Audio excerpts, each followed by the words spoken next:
ফরিদপুরে নির্বাচনী প্রচারণায় বাধা ও ভাঙচুরের প্রতিবাদে বিশাল ঝাড়ু মিছিল করেছেন ফরিদপুর ৪ আসনের স্বতন্ত্র প্রার্থী মুফতি রায়হান জামিল।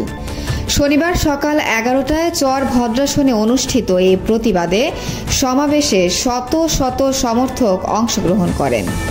মিছিলটি এমকে ডাঙ্গি মাদ্রাসা থেকে শুরু করে জেলার প্রধান সড়ক প্রদক্ষিণ করে চর ভদ্রাসন বাজার ব্রিজে এসে শেষ হয়। অংশগ্রহণকারীরা নির্বাচনী প্রচারণায় বাধা, গেট, ব্যানার ও ফেস্টুন ভাঙচুরের ঘটনায় তীব্রভাবে নিন্দা জানান।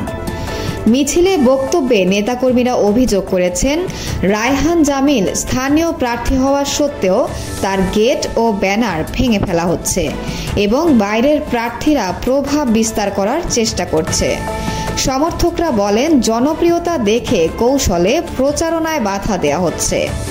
আমি এই মাটির সন্তান, আমার প্রচারণায় বাধা দিলে আমি জনগণকে নিয়ে প্রতিরোধ গড়ে তুলব।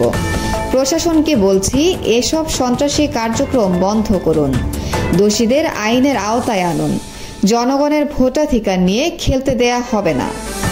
প্রতিবাদ সমাবেশে মুফতি রায়হান জামিল শান্তিপূর্ণ ও সুষ্ঠু নির্বাচনের পক্ষে থাকার কথা জানান, কিন্তু পুনরাবৃত্তি হলে আরও জোরালো প্রতিরোধের হুঁশিয়ারিও দেন। পরিবেশ বর্তমানে উত্তেজনাপূর্ণ হলেও পরিস্থিতি নিয়ন্ত্রণে আছে। স্থানীয়রা সতর্ক অবস্থায় রয়েছেন। নাজমুল হাসান নীরব, ফরিদপুর, সময় সংবাদ। বিস্তারিত দেখুন ভিডিওতে।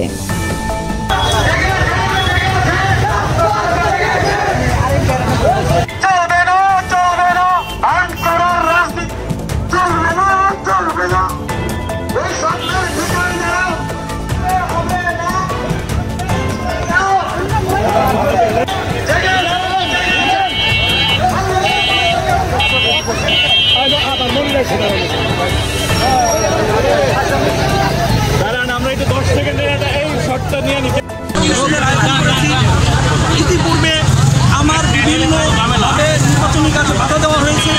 তারই প্রেক্ষিতে আমি বলতে চাই, আপনারা জানেন ফরিদপুর ৪ আসনে ইতিপূর্বে আপনাদের ফরিদপুর থেকে এসে ফরিদপুর ৪ আসনে নির্বাচন করেছে।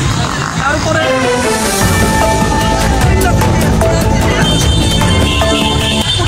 চালিয়েছে এবং মাদারীপুর থেকে মিশন চৌধুরী ফরিদপুর ৪ আসনে এসে নির্বাচনী প্রচারণা চালিয়েছে, নির্বাচন করেছে।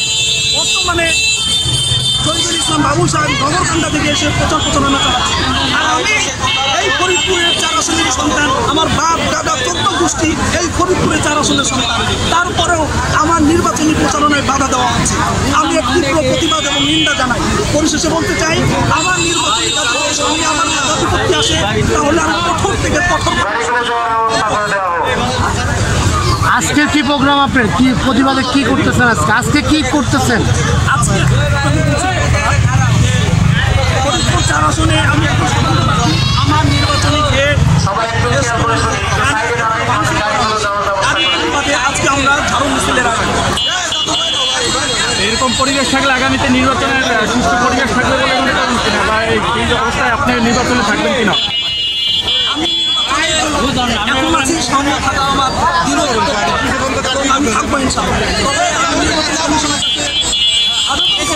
আপনারা সুষ্ঠু নির্বাচনের পরিবেশ করেন, যাতে করে আমরা নির্বাচনী প্রচারণা চালাতে পারি এবং নির্বাচনে অংশগ্রহণ করতে পারি। এভাবে যদি আমাদের নির্বাচনী গেট, ব্যানার ভাঙচুর করা হয়, যাব না তো।